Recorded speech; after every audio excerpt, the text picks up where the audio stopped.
exposición del doctor Francesc Pedro, quien nos presentará las experiencias internacionales más exitosas en el marco de la educación remota de emergencia y los desafíos pendientes. Bienvenido. Muchísimas gracias. En primer lugar, quisiera agradecer enormemente esta oportunidad, no tanto de estar aquí, de compartir este espacio con el ministro y con la directora nacional y con todos ustedes, sino por lo que significa haber sido capaces de llegar juntos hasta este momento.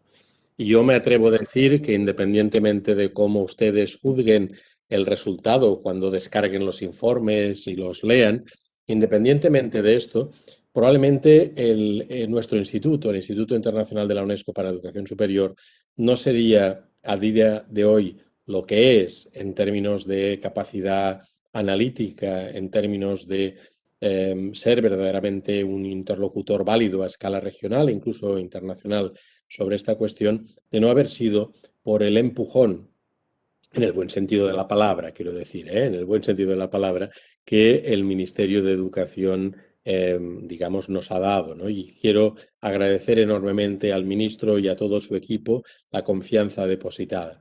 Y ahora sí, espero que la breve presentación que voy a hacer con ustedes, de una u otra forma, sea, como dicen en muchos países, ¿no?, un aperitivo para lo que luego tiene que ser una digestión más sosegada de la enorme complejidad de datos, de informes, de recomendaciones que se contienen en nuestro trabajo conjunto con el Ministerio. Voy a compartir mi pantalla.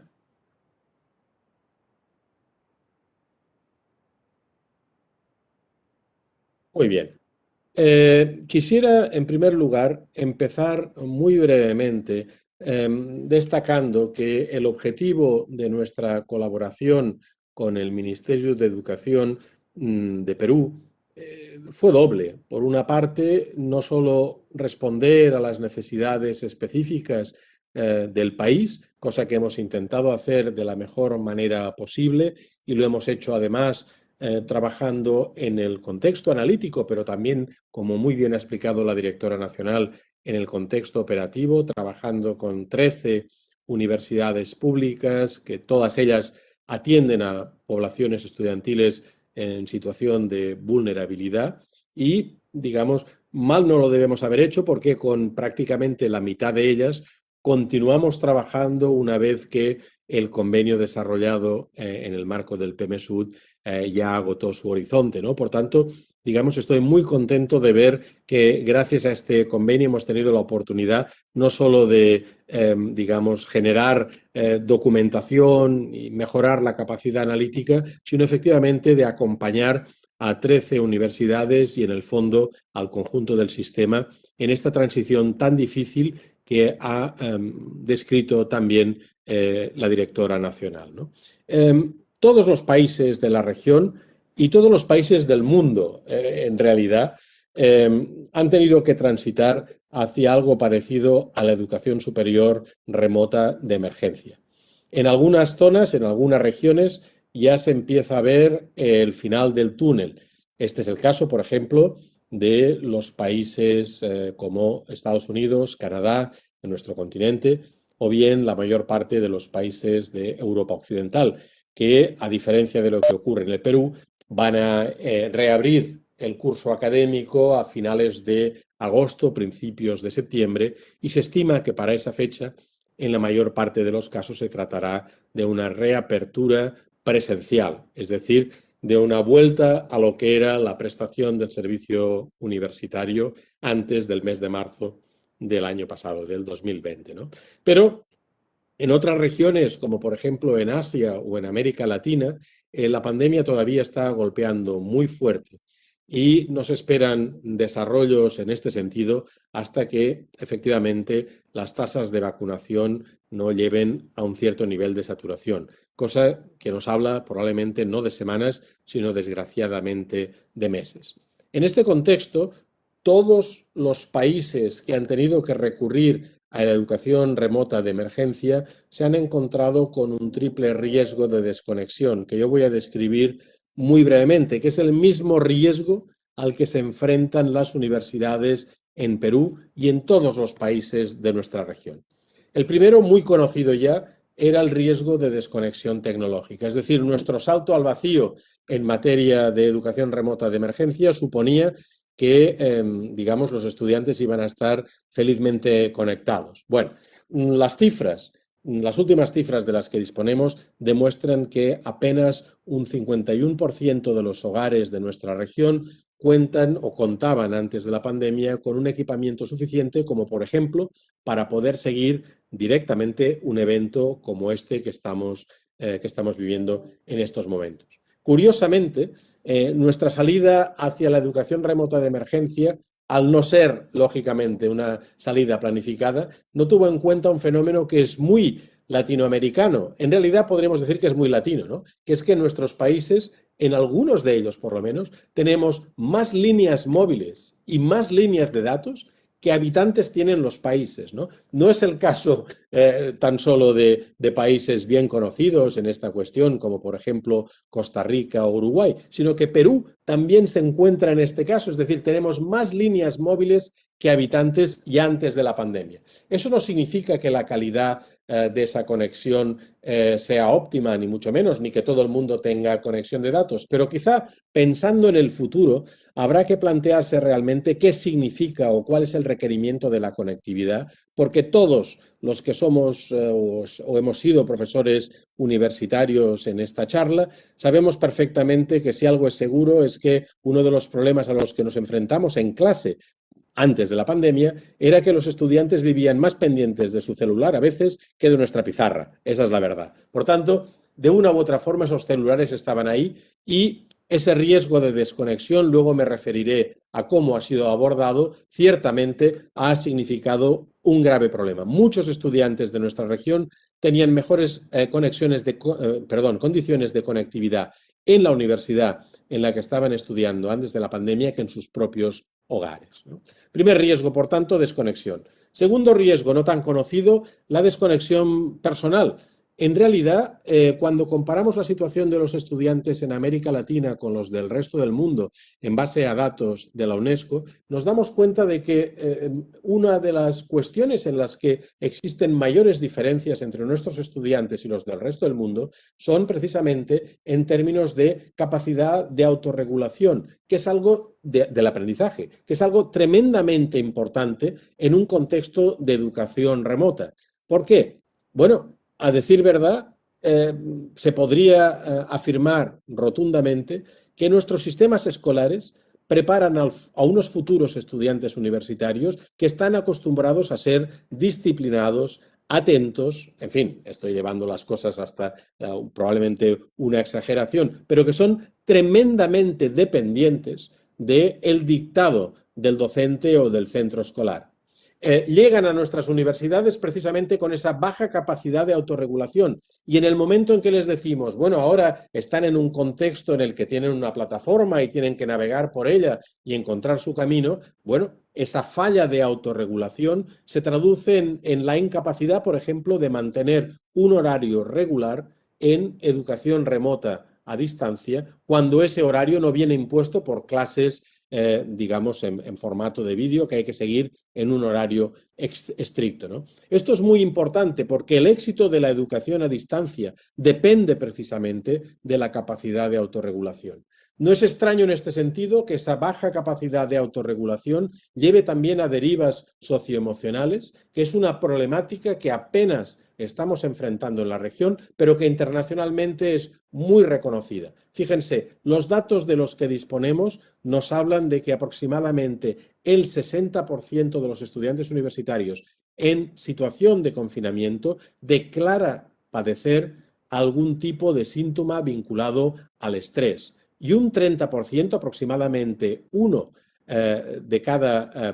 tres de cada 10 estudiantes realmente tienen síntomas de ansiedad, lo cual, digamos, tiene que hacernos reflexionar acerca de la importancia que tiene el acompañamiento pedagógico, ciertamente, pero también el acompañamiento socioemocional, algo que las universidades en Perú, como en otros países, están empezando a colocar en su sitio. Y tercera desconexión, bueno, la desconexión pedagógica, o sea, a ver, ya debe ser difícil ir 6 o 7 horas al día a una universidad y estar sentado en un aula escuchando a un docente, pero imagínense lo que es intentar replicar esa misma situación cuando tenemos que estar 5 o 6 horas ante una pantalla donde lo más que vemos es esto, ¿no? Encuentren ahí el docente, esa sería, ¿verdad? Recordarán ese famoso juego de ¿Dónde está Wally? Pues a ver, encuentren aquí el docente por decir algo, ¿no? Verdaderamente esto demuestra que la proposición de valor de la educación remota a distancia, como muy bien ha explicado la directora nacional, no es apropiada si no se cuenta efectivamente con unas capacidades pedagógicas suficientemente desarrolladas, ¿no?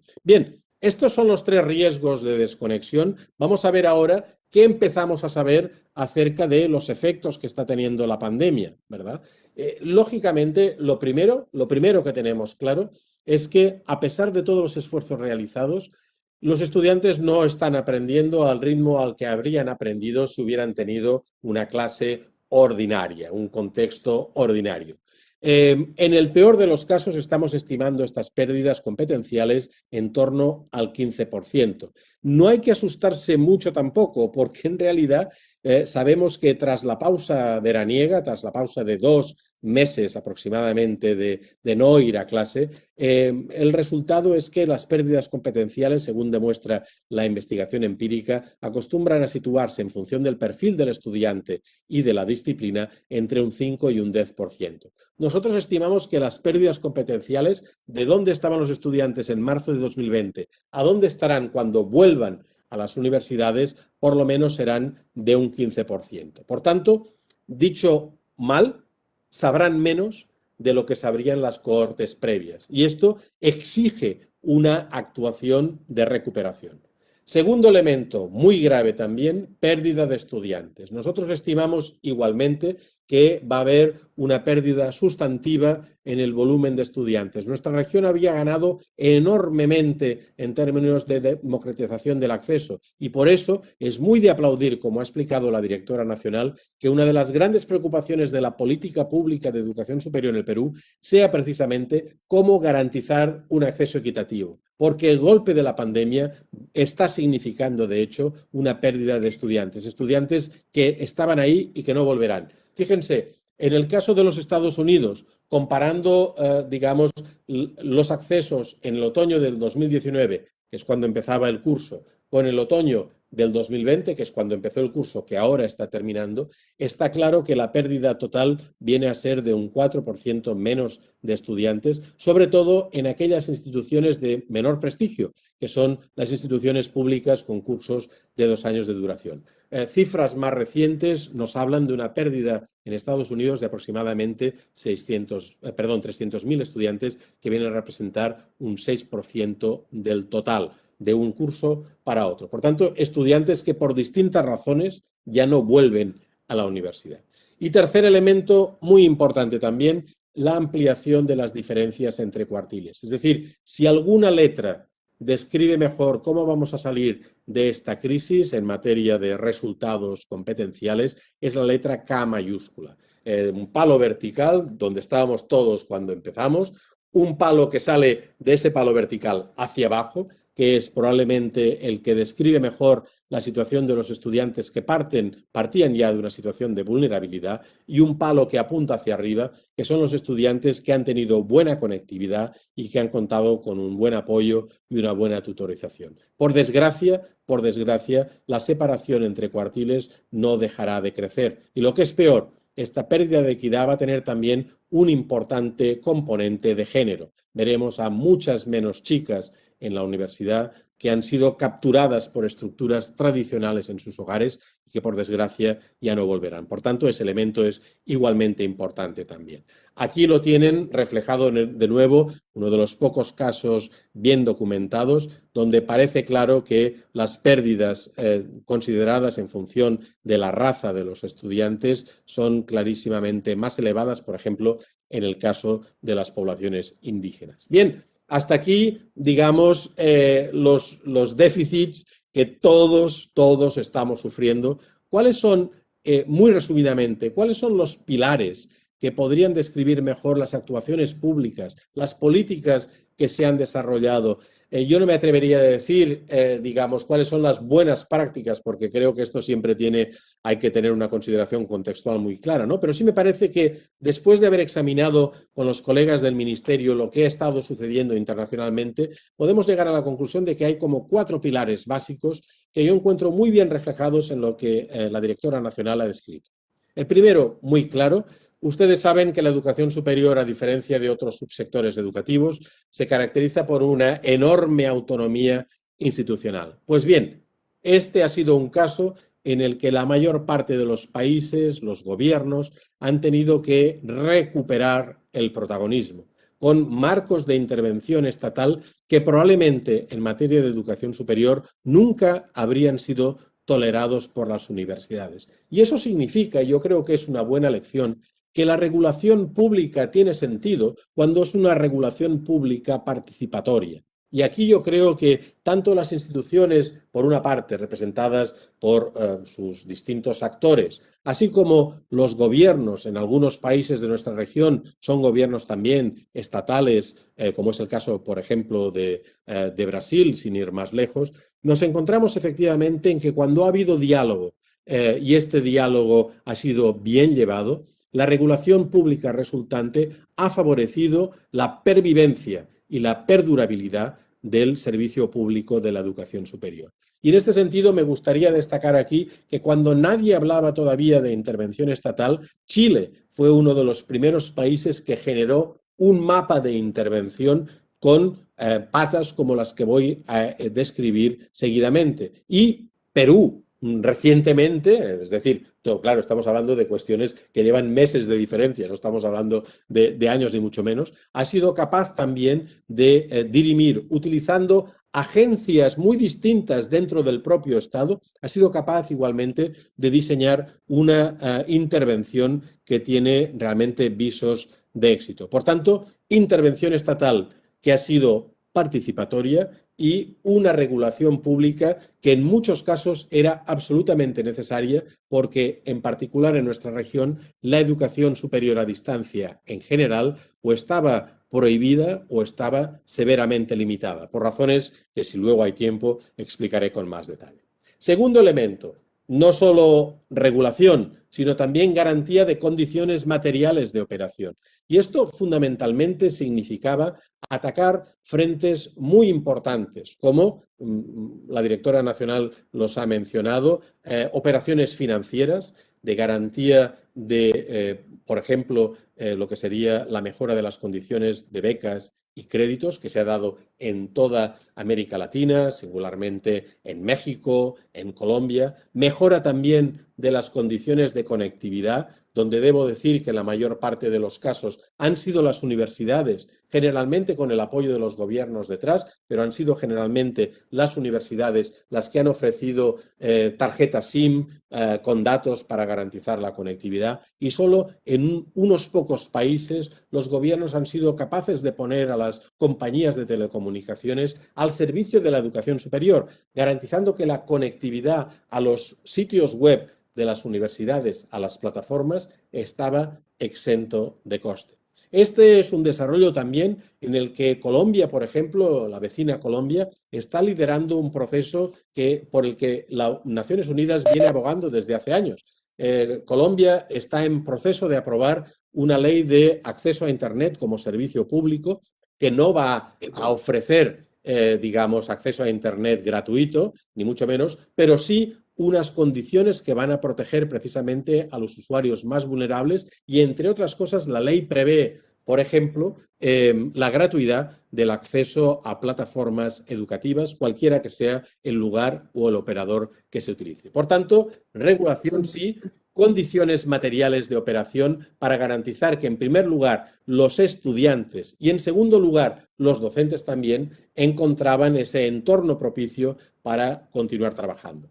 Tenemos muchos casos, por ejemplo, en Brasil o en Argentina, de universidades que han enviado equipamiento a las casas de sus estudiantes o a las casas incluso de los docentes para garantizar efectivamente esa presencia en el entorno tecnológico. En otros casos, cosa que acostumbramos a desmerecer, en otros casos han sido las bibliotecas públicas las que han hecho llegar los manuales a los domicilios de los estudiantes.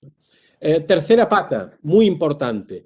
También debo decir que la directora nacional se ha referido a ella, quizá con otras palabras, absoluta necesidad de desarrollar las capacidades. Yo les he presentado digamos, una imagen que describe la experiencia inicial de cualquier estudiante que se ve obligado a recurrir a Zoom o a Teams o a Google, ¿verdad?, para continuar conectado. Bien. La única manera que tenemos de mejorar esa experiencia es garantizar que las capacidades del docente, que es el ingeniero que está detrás, el pedagogo que está detrás de esa experiencia, sabe efectivamente cuáles son las particularidades de ese canal y cómo sacar partido, cómo aprovechar precisamente esas capacidades. Yo creo que, como muchas veces he explicado, la pandemia ha puesto de manifiesto que como en el cuento de Andersen, ¿verdad?, nuestros docentes que dábamos por hecho que eran grandes pedagogos, en realidad, insisto, como en el cuento de Andersen, se paseaban desnudos. Y la verdad es que el hecho de tener que saltar a esta, digamos, educación remota de emergencia ha hecho que muchos de ellos, y doy fe, gracias a nuestra experiencia con las universidades públicas peruanas, muchos de ellos se han dado cuenta de hasta qué punto era crucial, efectivamente, desarrollar su capacidad pedagógica. Insisto también en que no solo es una cuestión de pedagogía, empieza a ser también una cuestión de bienestar socioemocional. Y ahí yo creo que las universidades, que son quienes conocen efectivamente a sus actores, tienen que hacer un esfuerzo para aproximarse a esa problemática. Y finalmente, el cuarto elemento que creo que está planeando por ahí es cómo asegurar la calidad en un contexto en el que ni siquiera podemos visitar las aulas, ni siquiera podemos ver exactamente con nuestros propios ojos qué está sucediendo. Y en este sentido yo diría que los avances realizados en materia, por ejemplo, de evaluación de los aprendizajes de los estudiantes en contextos virtuales, de evaluación de la calidad de los programas virtualizados, sienta las bases para lo que, como tan bien ha descrito la directora nacional, sea verdaderamente una transición que igualmente hubiéramos tenido que realizar, aunque no hubiera existido la pandemia, hacia una educación superior propia del siglo XXI, como este país, como todos los países de la región se merecen. No quiero tomarles más tiempo, espero que este breve appetizer, como dicen en inglés, ¿no?, este breve aperitivo les sugiera lo mucho que tal vez pueden ganar y lo mucho que nos pueden ayudar a mejorar estos informes que hemos generado y que, entre otras cosas, abordan estas 4 grandes rúbricas, ¿no? Algo muy conocido que yo he explicado porque quizás la parte más fácil, ¿no? La parte más fácil es decirle a alguien, oiga, usted tiene el colesterol alto, ¿verdad? La parte más difícil es conseguir que ese colesterol baje, ¿verdad? Esa es la parte difícil y eso es lo que viene en los bloques 2, 3 y 4, ¿no? ¿Cómo podemos mejorar el apoyo a los distintos actores? ¿Cómo podemos asegurar la calidad? Y cómo desde ya podemos empezar a planear lo que será más pronto que tarde el retorno a la presencialidad. Por supuesto, todos estos documentos que hemos generado gracias a esta cooperación con el Ministerio están disponibles en la web del Ministerio y también en la del propio instituto. De nuevo, muchísimas gracias. Le reitero mi agradecimiento y mi insistencia en que el instituto no sería hoy lo que es de no haber mediado esta fructífera cooperación. Muchísimas gracias.